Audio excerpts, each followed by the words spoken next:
Fall in. Yeah, I better stand out. But I worked with Roy for over 20 years.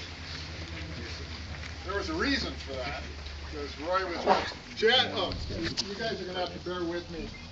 She asked me this. I found out yesterday morning when we were on our way down the hill. I forgot my glasses, so I haven't written anything down. So I'm just gonna kind of wing it. I'm not worried. That's the best way to do it. Yeah. You couldn't drive either. Now you know why you could unplug the headsets in the back.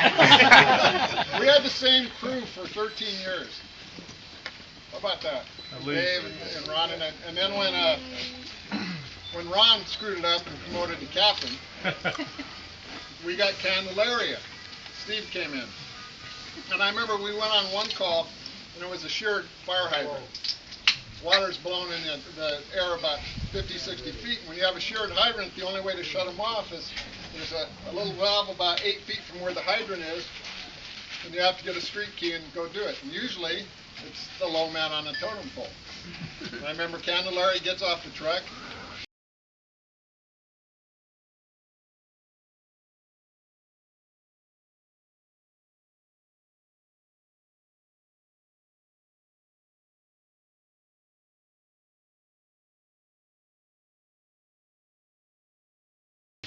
Mostly just because he was such a good fire officer and a good captain and a good guy. And you didn't expect much. Yeah, and so that made it easy for us. Coming from him.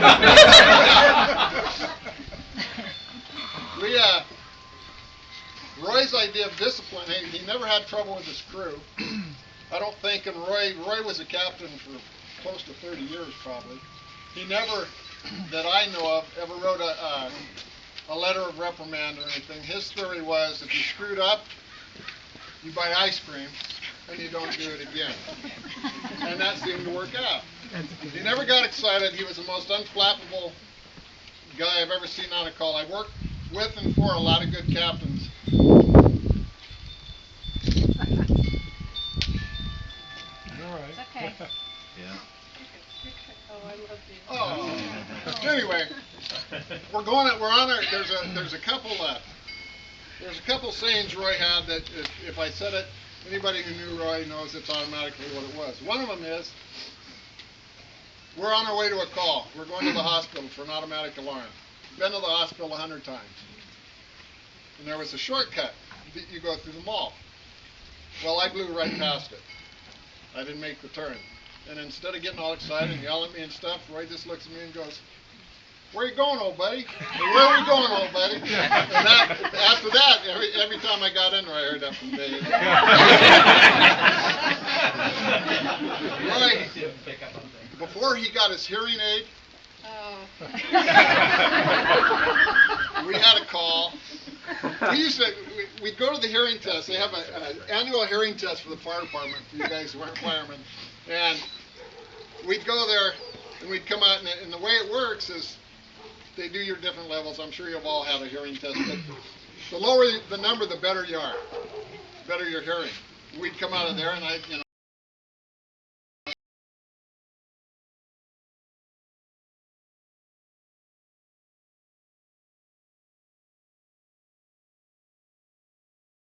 we go on this call, and this guy was down a hill. There was all these yucca trees. There was a lot of duff. It wasn't super steep, but it was real slippery. So we go down to the patient. We grab the Stokes basket. We all go down there.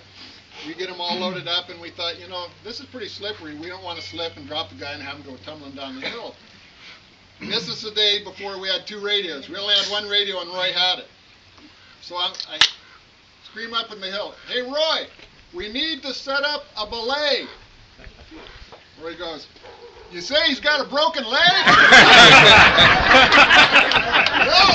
No, we need to set up a belay. "Yeah, a broken leg. I'll get the No. So finally, after about 2/3 of the way up the hill, he heard me set up the belay, and we're going. So after that, anytime somebody didn't hear anything, or even at my house, it was kind of a saying. My kids would say if I didn't hear something they said, "Oh, yeah, you say he's got a broken leg?" also, when I say unflappable on fires, one of the last fires we went on was the Cocos fire. And when we opened the door to the station, you could see the loom up. So we knew we had a good working fire. We get there, and there's like 30-foot flames coming out of the back of this thing. It was pretty impressive. Roy tells me to set up the truck. He goes off. Duke was taking the interior. We were going to the roof, and we had an overtime captain that came in. I think he was on engine 24. We tended to get a little excited. And Roy must have gone over to do a face-to-face with him to tell him, okay, this is what's going on, da-da-da. And this guy was screaming and shouting and just... And Roy, instead of screaming and shouting back, just walked over to him, put his hand on his shoulder, and said, Bartlett, you need to calm the fuck down. After that, man, things went pretty smooth. On that same fire, Roy comes back. He told me to set up the truck, so I set up the truck, and he says, I said, what, you know, I'm thinking we're going to surround and drown this thing. And Roy says, we're going to the roof. And I said, I looked up and I see these, 30, 40-foot flames. I said, Roy, I think it's vented. And he goes, no, we're going to trench it. So I thought, if it would have been anybody else but Roy, I would have questioned him. But it was Roy. Cool. And we did. We went up. It was a ballsy call. Yeah. We went up. We trenched it. These guys made a good attack, and we stopped that fire pretty much where the trench was. And then they bulldozed it. Yeah. Another best part about that fire is I had a little office, and all the employees' checks were in the cash register, and we saved all those checks. That was the last check some of those employees had until they rebuilt Cocos. And we enjoyed Mexico that weekend. Yeah, we cashed all of it. Hey, Mike, too, you should put a little postscript on that. The next day he called me and said, hey, is there any openings at the airport? The airport. He left there right after that fire. Yeah. We went to, I was off for a 4-day or something, and I come back, and Candelaria was my fireman. And I come back, and Candy tells me, hey, we're going to the airport. And I said, what? He says, yeah, some guys called, there's 2 openings, we're going to the airport. And I said, have you told Roy yet? And he says, no, I haven't talked to him. Because it sounded like a pretty good idea to me, after that fire especially. And he says, so I went in and I told Roy, I said, Roy, I think you ought to know, because I've worked for you forever. We're going, Candy and I are going to go to the airport. And he goes, yeah. I said, there's going to be a captain's opening. Put in for it. No, I don't want to go to the airport. He'd only been at 9 for since 1975, so 31 years or so. Before fire.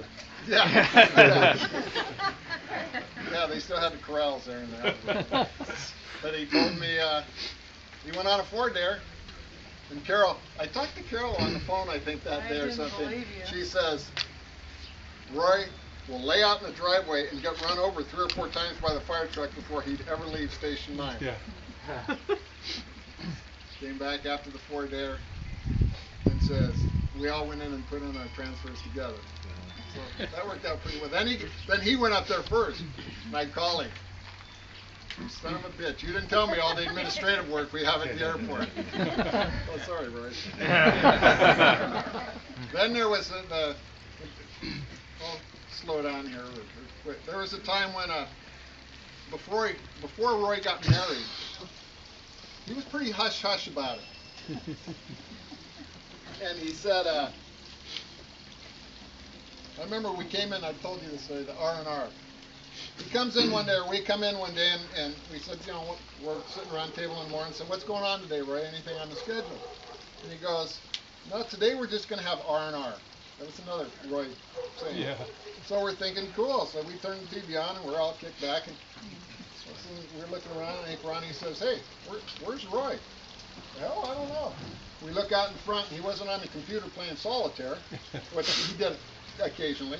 And we said, well, we look outside, man, you see this dust, and he's sweeping and raking, and we said, oh, okay, well, if Roy's working. So we all went out, It was the longest day I think I've ever had at Station 9. I told no more R&R. It was the day before he went off and you guys were getting married. Which, he didn't tell us. We got a wedding invitation in the mail while he was off duty. Something about shaving his nuts or something. I don't understand. Anyway, Roy was more than my captain. He was my friend. And I like to propose a toast. Everybody grab your Pepsi. Roy's favorite drink. No, I haven't toasted yet. I'm just testing you guys. Roy, I know you're in heaven because the devil wouldn't let you in hell because you put out the fire.